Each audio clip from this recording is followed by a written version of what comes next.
You may have heard of Morgan Hill before, but today I'm going to show you some hidden gems that are actually hidden in plain sight. So let's go. Right behind me is actually the Granary building. This building has been around, honestly, I couldn't find the exact date, but we're probably gonna guess late 1800s, early 1900s. It was rehabbed in 2007 by Weston Miles Architects to be what it is now, and it's continuously growing. It used to be the Isaacson Granary. It would provide seed for tons of local cattle farmers. A lot of these buildings are actually original from back when it was Isaacson Granary, and they've just completely rehabbed them. But they also added on areas like the running shop and hops and bike therapy to look just like the original building. As you're walking down Depot Street and you are going past the Granary building, you'll also see tons of fruit trees and other fruits and veggies that exist here. This has all been planted intentionally, and a lot of it is used over at Odium, which does a lot of sourcing from this garden.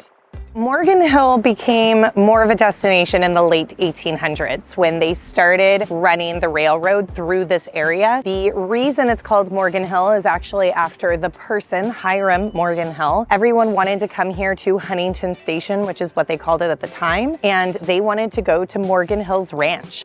And now I'm going to take you to one of the oldest structures that still exist in Morgan Hill today. So in 1893, this was originally built as a church, but first was used as Morgan Hill's first schoolhouse. It was one of the first American Gothic architecture types in this area. They brought in all the lumber by wagon from San Jose. That would have taken a long time. San Jose isn't far, but it is by wagon or current traffic. And the bells still ring on the hour-ish. Sometimes they're a little off. Time was different back then. In 1988, this church was actually part of the first City of Morgan Hill preservation program. So throughout the city, you'll see many other markers that have something just like this. This is the oldest winery that has been family run continuously since 1925. Emilio Guglielmo actually started this in 1925, which is right in the height of the Prohibition. He dug a cellar under his home and created a secret trap door for this winery. Unfortunately, Emilio Guglielmo is not running it today, but his grandsons took over and still have an amazingly successful winery. This is like old school winemaking techniques. Portable grape crushers. Imagine how much harder it used to be to produce wine. Now you can come here and you can wine taste. You can be part of the wine club here. They also have tons of weddings and events here. And they actually do some smaller events in this room to this side too. It smells so good in here.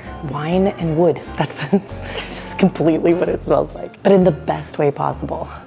I like any of their private reserve wines here. All of them are amazing though. This is delicious. It's completely different than any champagne you'll ever have. It's so good, especially in the summertime. And the fun part is you can either choose to go wine tasting here, or you can purchase a bottle and go enjoy it outside, or take it home, obviously. I'm gonna buy a bottle of rosé for later and a Chardonnay. Shh, not all for right now. I'm taking them home. You can't go to a winery and not buy wine. We won't talk about how much wine I have at home. Our next stop, we are going over to Mira Monte, which has Morgan Hill's original home on it, and it's also part of the Historical Society. Here we are at Mira Monte. This is actually Morgan Hill's original home. It was built in 1884, and him and his wife lived here from 1884 to 1910. Now it is a place that you can visit. It's part of the historical site, and you can actually go to the Morgan Hill Museum while you're here as well.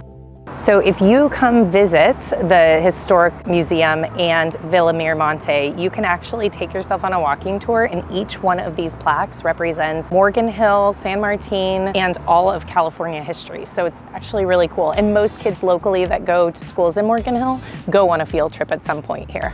This is actually really interesting. So in 1797, El Camino Real, which is also known as Monterey Road through this area, connected the Mission San Juan Bautista to Pueblo, San Jose. Even to this day, if you drive down Highway 101 and part of Monterey, which is the original El Camino Real, you'll see these bells throughout. So you'll see some of them on Highway 101, and then you'll see a few of them still that exist. So that was El Camino Real. And then Morgan and Diana Hill built their country home. Could you imagine building that home back then? You were absolutely a baller. My house would have looked like I don't know, like 2 pieces of wood with gum.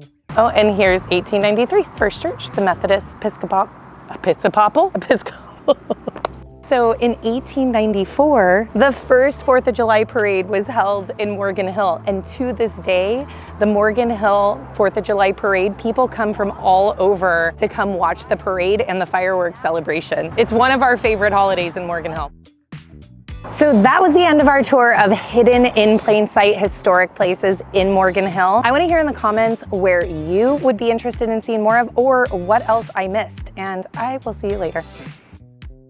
Thank God it's not snake season yet. This is great content. I look like I'm peeing. Now I have to think about what I'm saying. Are you just still filming? Yeah.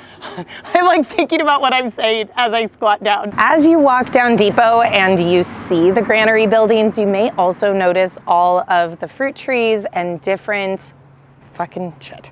That's what you say. Hashtag not a historian, just a realtor. No more questions. Why is it so hot? Keep it down, sir. It told me to wait. What are we waiting for?